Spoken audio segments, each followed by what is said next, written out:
سے آپ حضرات اس بات کو ظاہر کرنا اور زندہ دلی کا ثبوت دینا کہ ہمیں پتہ چلے آپ حضرات سن رہے ہیں۔ میں شعر پڑھ رہا ہوں، غور سے سنے گا کہ ستارے جس طرح ماہتاب سے نہیں ڈرتے،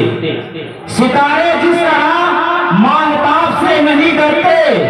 ہم بھی اپنے حلقے احباب سے نہیں ڈرتے۔ ارے ہم بھی اپنے حلقے احباب سے نہیں ڈرتے، اور جسے بھی دیکھو وہ بارش سے ڈرنے لگتا ہے۔ ارے نوادہ والے تو سیلاب سے نہیں ڈرتے، نوادہ والے تو سیلاب سے نہیں ڈرتے۔ بھائی آپ حضرات نے یہ ظاہر کر دیا کہ ہم سن نہیں رہے ہیں۔ ایک بار بلند آواز سے کہتے سبحان اللہ، ماشاءاللہ۔ آئیے ہم آپ حضرات کے سامنے، وقت کی قلت ہے، وقت کی نزاکت کو سمجھتے ہوئے جناب مولانا مفتی محمد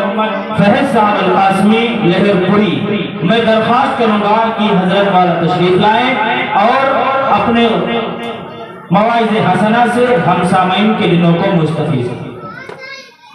الحمدللہ وکفا وسلام علی عبادہ الذین اصطفى، اما بعد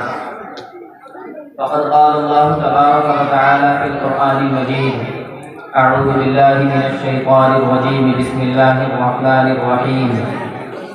شہر رمضان الذی انزل فیہ القرآن ہدی للناس وبینات من الہدی والفرقان۔ صدق اللہ العظیم۔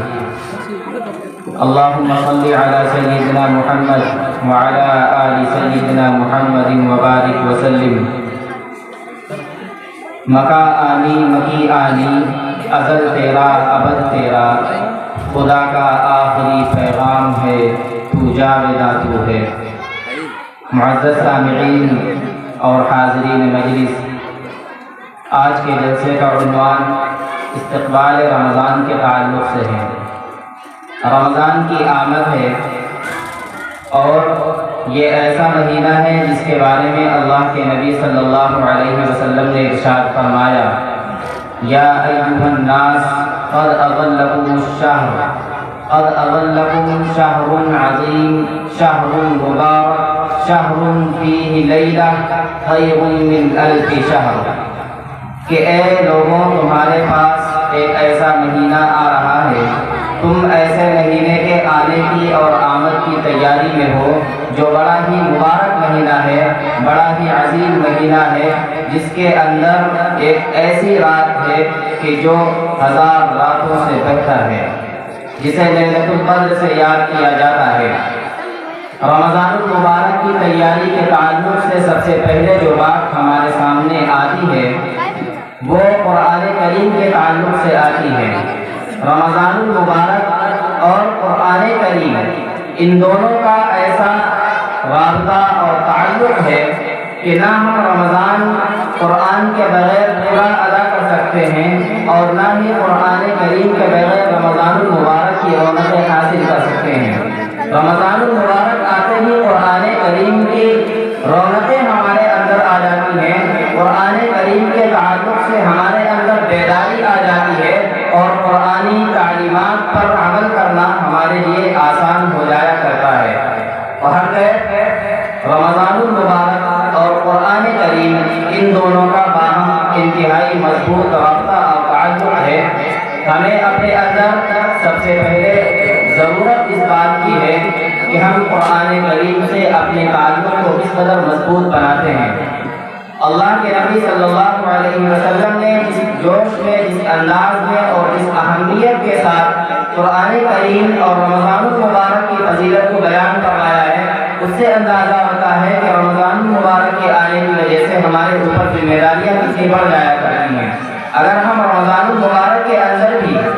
اپنی 11 مہینوں کی زندگی کو اپنائے رکھتے ہیں، اگر رمضان المبارک کے اندر بھی اپنے اندر بیداری پیدا نہیں کرتے، اگر رمضان المبارک کے اندر بھی ہم اپنے آپ کو اسلامی تعلیمات کے مطابق عمل کرنے پر آمادہ نہیں کرتے تو یقین رکھیے کہ ہم میں اور دین کا دوسری قوموں کے اندر کوئی فرق نہیں ہے۔ ہمارا تو امتیاز اس بات سے ہے کہ ہم قرآن کریم کو کس قدر اپنے اندر اتارتے ہیں۔ ہمارا تو امتیاز اس بات سے ہے کہ اللہ کے نبی صلی اللہ علیہ وسلم کو اللہ نے جتنے معجزے عطا کیے ان تمام معجزات کے اندر سب سے مضبوط معجزہ اور قیامت تک باقی رہنے والا جو معجزہ ہے وہ قرآن کریم کا ہے۔ یہ قرآن کریم رہتی دنیا تک قائم رہے گا اور قرآنی تعلیمات آخرت تک قائم رہیں گی۔ دنیا کے اندر بھی اس کی تعلیم پر عمل کرنے کا اجر ملے گا، آخرت کے اندر بھی ہم کامیابی سے ہمکنار ہوں گے۔ لیکن اس کے لیے ضروری ہے کہ ہم قرآن کریم کو اپنے اندر اتارنے کی کوشش کریں۔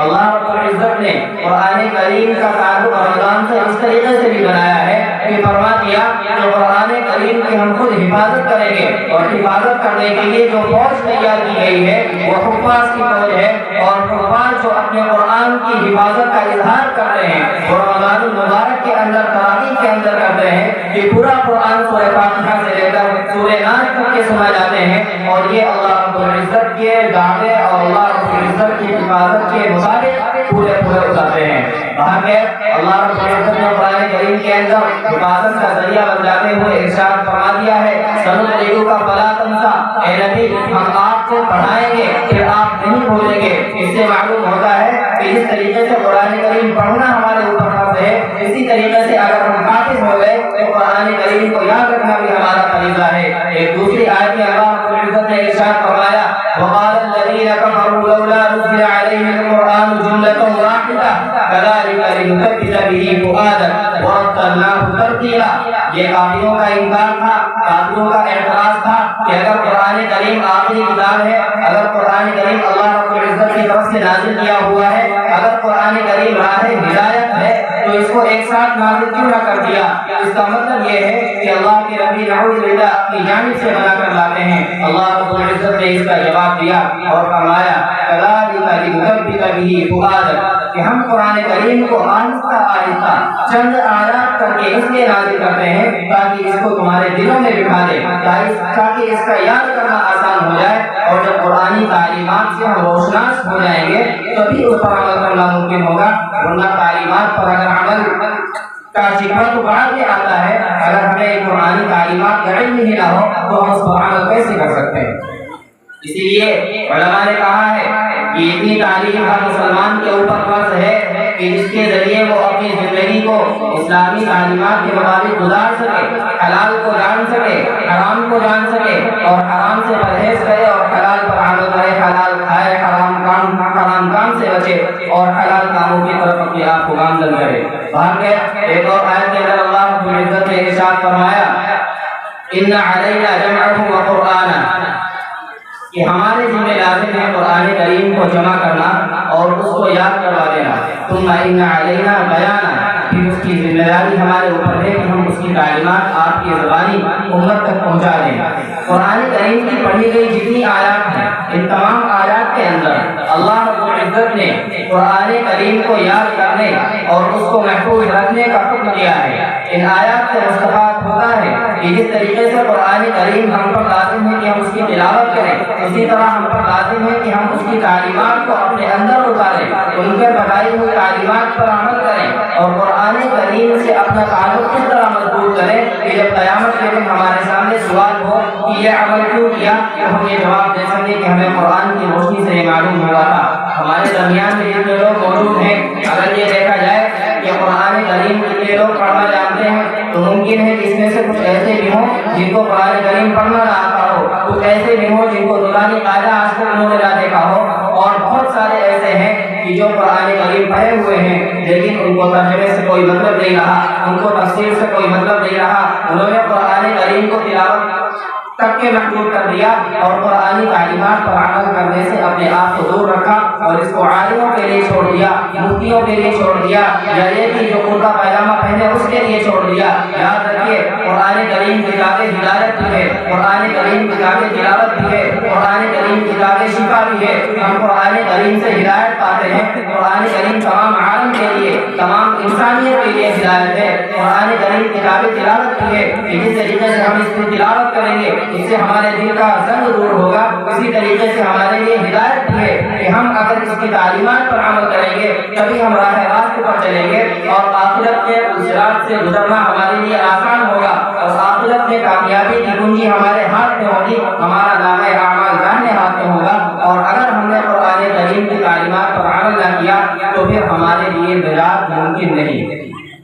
آج کے وقت میں اگر دیکھا جائے کہ قرآن کریم سے جتنا تعلق ہے تو ہم میں سے ہر کوئی قرآنی تعلیمات سے غافل ہے۔ اگر پوچھ لیا جائے کہ کوئی ایک آیت بتا دے، ہم میں سے کسی سے اگر پوچھ لیا جائے کہ کوئی ایک ایسی آیت بتائی جائے کہ جس کے بارے میں اسے یقین کامل ہو کہ اس نے قرآن کی تعلیمات پر قرآنی تعلیمات پر عمل کیا ہے، کوئی ایک آیت کے بارے میں اگر پوچھ لیا جائے کہ کیا تم نے اس آیت پر عمل کیا، تو ہم میں سے شاید کوئی ایسا نہ ہو جو یہ کہہ سکے کہ ہم نے یہ عمل قرآن کی تعلیم کی وجہ سے کیا ہے۔ اس آیت کے اندر اللہ رب العزت نے یہ فرمایا تو ہم نے یہ کیا، اللہ رب العزت نے تقوی کا حکم دیا تو ہم نے تقوی اختیار کیا۔ ہم ویسے تو نام دیوا قرآن کریم میں ہیں لیکن قرآنی تعلیمات کا ہمیں ہرگز علم نہیں ہے۔ یاد رکھیے ساری انسانیت کے لیے جو کتاب آئی ہے رمضان المبارک کے اندر اس کا دور ہوتا ہے، رمضان المبارک کے اندر اس کی تلاوت ہوتی ہے، رمضان المبارک کے اندر اسے سیکھنے اور سمجھنے کا موقع ملتا ہے۔ اور اگر ہم نے اس مہینے کے اندر بھی غفلت اور سستی کے اندر گزار دیا، اس مہینے کے اندر سے قرآن سے اپنا تعلق مضبوط نہ کیا تو یاد رکھیے جو ہدایت پانے والے ہیں وہ پاتے رہیں گے اور ہمارا شمار انہیں غافلوں کے اندر، انہیں سست لوگوں کے اندر پڑتا رہے گا۔ لوگ آتے رہیں گے اور جاتے رہیں گے، زمانہ اسی طرح چلتا رہے گا۔ اگر ہم نے قرآن کو اپنے اندر بسایا ہے تو ہم اس پر عمل کرنے والے شمار کیے جائیں گے اور ہمارا آخرت کے اندر کامیاب ہونے والوں کے اندر نام ہوگا۔ اور اگر ہم نے قرآن کریم کو چھوڑ دیا تو یاد رکھیے ہم ایک دن قبر کے اندر پہنچ جائیں گے اور اس کے بعد یہاں دوسرے حاضرین موجود ہوں گے اور ہمارا نام لیوا کوئی نہ ہوگا۔ یاد رکھیے جب اللہ رب العزت نے قرآن کریم نازل کیا تو عرب سارے مخالفین ہو گئے تھے۔ حضرت عمر بن خطاب رضی اللہ تعالی عنہ اسلام کے شدید مخالف تھے، اسلام لانے سے پہلے آقا علیہ السلام کو قتل کرنے کے لیے نکلے، لیکن جب بہن کے گھر سے گزرے تو قرآن کریم کی آیات سنی اور ان کے دل کے اندر ہدایت کی راہ ہموار ہو گئی اور وہ جا کر اسلام لے آئے۔ حضرت خالد بن ولید رضی اللہ تعالی عنہ ان کو جنگی مہارت حاصل تھی، مسلمانوں کے خلاف جنگی حربے استعمال کیا کرتے تھے، لیکن جب قرآنی تعلیمات ان تک پہنچی تو انہوں نے اسلام قبول کر لیا اور پھر مذہب اسلام کے لیے اپنے جنگی حربوں کا استعمال کیا اور اسلام کے مطابق ان کو عمل پیرا ہوئے۔ اسی طریقے سے حضرت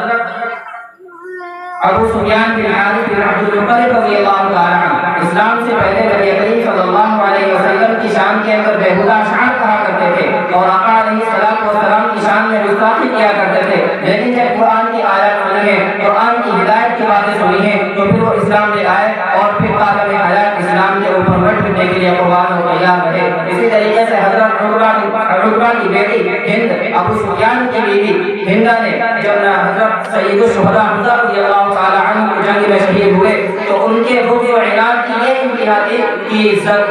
چیرا لگا کر کے سینے سے کلیجہ نکال کر کے اپنی زبان سے چبایا۔ اللہ کے نبی صلی اللہ علیہ وسلم کے چچا زمین پر پڑے تھے اور ان کے سینے سے چیرا لگا کر کے ان کا دل نکال کر کے زبان سے چبایا، دانتوں سے چبایا اور یہ اپنے بغض اور عناد کا اظہار کیا۔ لیکن جب قرآنی تعلیمات آئی اور اللہ رب العزت نے ان کے لیے ہدایت کے دروازے کھول دیے تو پھر ہندا نے بھی اسلام قبول کیا اور اسلام قبول کرنے کے بعد مذہب اسلام پر قادم حیات قائم رہی۔ تو صحابہ کے دور سے آج تک جن لوگوں نے بھی قرآن کریم کو غور سے سنا، جن لوگوں نے قرآن کریم کے لیے اپنے دل کے اندر طرف رکھی تو ان کو پھر اللہ رب العزت نے ہدایت دی، اور جو لوگ اس کے لیے بغض و عناد میں پڑے رہے، غفلت و سستی میں پڑے رہے، ان کا پھر حشر یہ ہوا کہ انہوں نے اپنے آپ کو ختم کر دیا، اللہ رب العزت نے ان کا نام و نشان مٹا دیا۔ ماضی قریب کا واقعہ یہ ہے کہ وسیم بصری نے جب جہاد کی آیتوں کا انکار کیا سب سے پہلے مذہب اسلام سے ہاتھ دھو بیٹھا اور اس کے بعد اب اس کا کوئی نام لیوا نہیں ہے۔ تو دوستوں اور بزرگوں، آپ حضرات سے اس بات کی درخواست ہے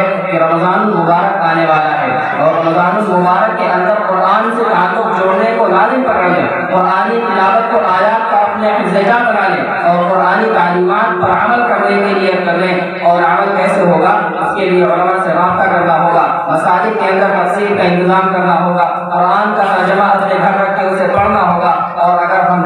پہ تو کسی عالم سے رابطہ کر کے اس سے پڑھنے کے مراحل طے کرنے ہوں گے اور اس طریقے سے ہم قرآن کریم پر عمل کریں گے، ورنہ جہیز کے اندر قرآن کریم دینے کی رسم تو نہ جانے کب سے چلی آ رہی ہے کہ بیٹی کی شادی ہوئی، بڑا سا قرآن دے دیا اور اس نے گھر جا کر کے آپ نے رکھ دیا۔ اگر یہی چلتا رہا تو جو حالت اس وقت ہماری ہے آگے چل کے اس سے بدتر ہونے والی ہے۔ اللہ رب العزت ہم سب کو قرآن کریم پر عمل کرنے کی توفیق عطا فرمائے، رمضان المبارک کامیاب گزارنے کی توفیق عطا فرمائے، اور جس طریقے سے رمضان اور قرآن کا تعلق ہے اسی طریقے سے ہمیں اس کی قدر کی توفیق عطا فرمائے۔ آمین و آخر دعوانا الحمد للہ رب العالمین۔